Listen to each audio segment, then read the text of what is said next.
आज virtual class का next day में हम आपको 10th क्लास चैप्टर 2 का अम्ल क्षार लवण जो पढ़ा रहे हैं उसको कंटिन्यू करते हैं। कल हमने आपको अम्ल का इंट्रोडक्शन कराया था, एसिड्स का इंट्रोडक्शन कराया था और हमने उसकी कुछ विशेषताएं बताई थी। पहली विशेषता हमने बताई थी कि अम्ल स्वाद में खट्टे होते हैं। दूसरी विशेषता हमने बताई थी अम्ल नीले लिटमस को लाल कर देते हैं। तीसरी विशेषता हमें बतानी है अम्ल सक्रिय धातुओं जैसे सोडियम, मैग्नीशियम, जिंक, एल्यूमिनियम इनसे क्रिया करके हाइड्रोजन गैस देते हैं। देखिए ये सक्रिय धातु हैं sodium, magnesium, zinc, aluminium. Sodium धातु की क्रिया जब तनु सल्फ्यूरिक अम्ल के साथ कराई जाएगी तो सोडियम सल्फेट बन जाएगा और हाइड्रोजन गैस निष्कासित होगी। इसी प्रकार से मैग्नीशियम धातु की क्रिया तनु सल्फ्यूरिक अम्ल के साथ जब कराएंगे तब मैग्नीशियम सल्फेट बनेगा और हाइड्रोजन गैस निष्कासित होगी। ये अम्ल का रासायनिक गुण कहलाता है। अम्ल क्या है? जब सक्रिय धातुओं के साथ अम्ल क्रिया करेगा तो हाइड्रोजन गैस निष्कासित होगी। अगला रासायनिक गुण है इसका धातु कार्बोनेटों के साथ और धातु हाइड्रोजन कार्बोनेट के साथ तनुओं में जब क्रिया करते हैं तो कार्बन डाइऑक्साइड गैस निकलती है।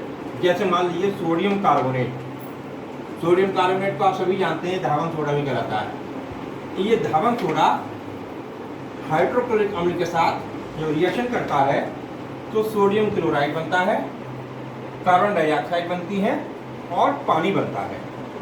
देखिए इसका घरेलू नाम है धावन सोडा। ये हाइड्रोक्लोरिक अम्ल है जो मैंने कल बताया था आपको।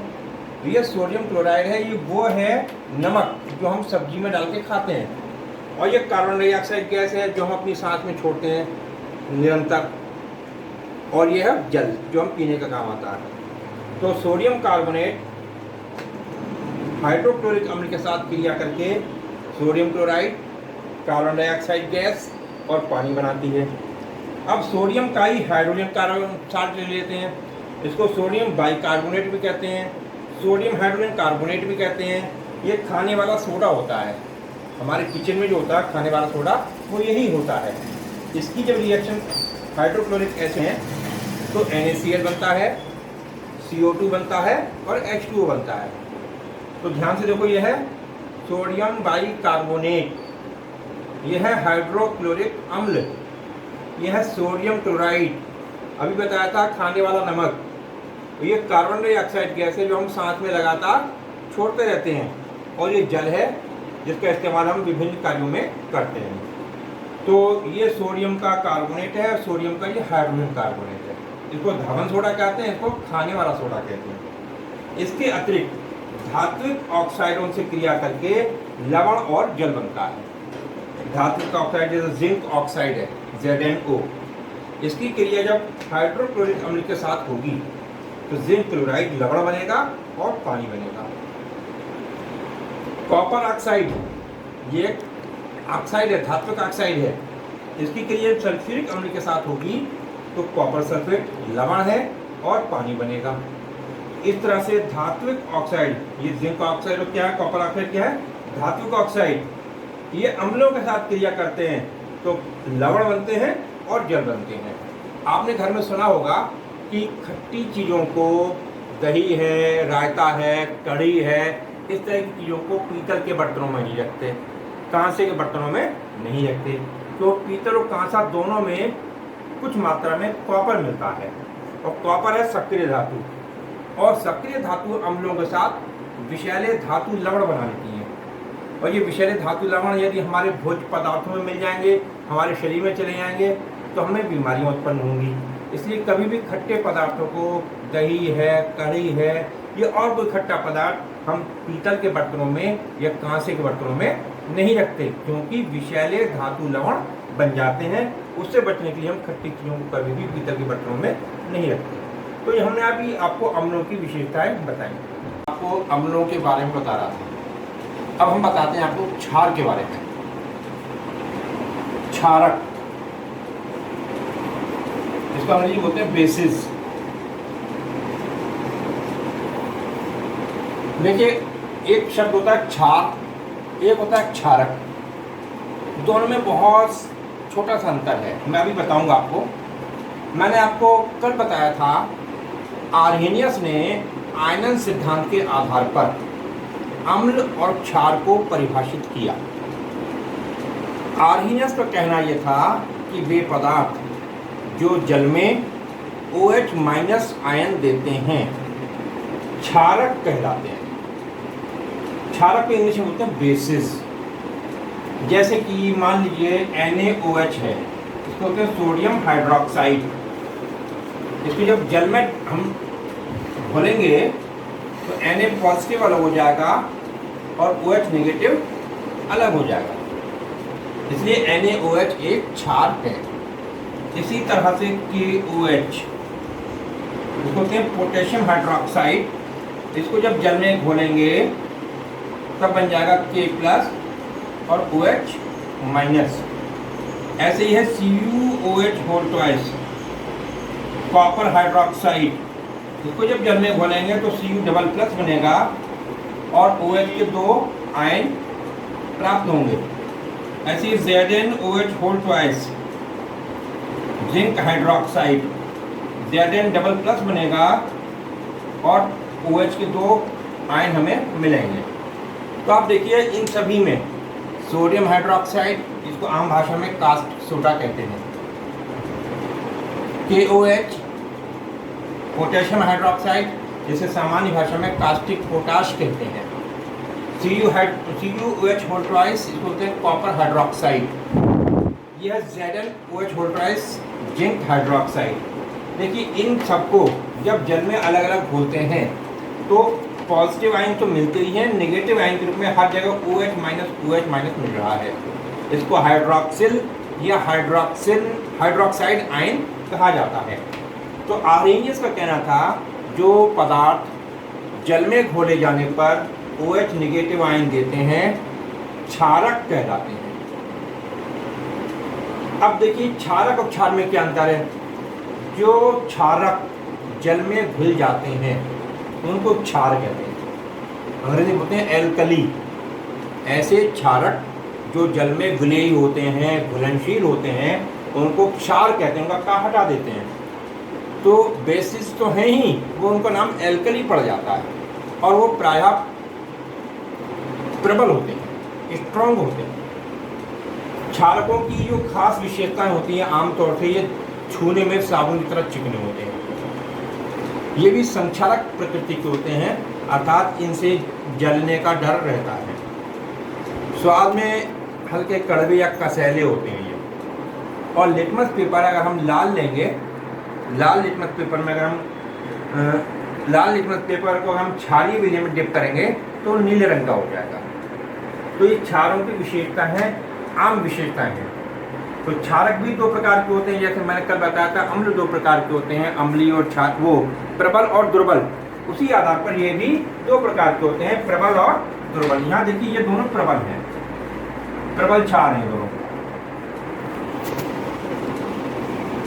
स्ट्रॉन्ग बेसिस, ये दुर्बल क्षार है। वीक बेसिस, इनके प्रबल और दुर्बल होने का पैमाना वही है जो अम्ल का था। जलीय विलय में जो पूर्णतया आयनित हो जाते हैं वे प्रबल क्षार होते हैं और जो अपेक्षाकृत कम आयनित होते हैं वो दुर्बल क्षार होते हैं। तो कॉपर हाइड्रोक्साइड और जिंक हाइड्रोक्साइड जल में घोले जाने पर पूर्ण रूप से आयनित नहीं होते, इसलिए इनको दुर्बल क्षार कहा गया है। और ये पूरी तरह से आयनित हो जाते हैं, इसलिए इनको प्रबल क्षार कहा गया है। तो क्षार 2 प्रकार के होते हैं, प्रबल क्षार और दुर्बल क्षार। क्षार जो है जैसे अम्ल का अपना इस्तेमाल है, ऐसे क्षार का भी अपना इस्तेमाल है। कहीं हमें क्षार की जरूरत पड़ती है, कहीं अम्ल की जरूरत पड़ती है। जैसे मैं कल बता रहा था आपको, हमारे आमाशय में HCl प्राकृतिक रूप से पाया जाता है। जब कभी HCl की मात्रा ज़्यादा हो जाती है तो हमें क्षारक की जरूरत पड़ती है।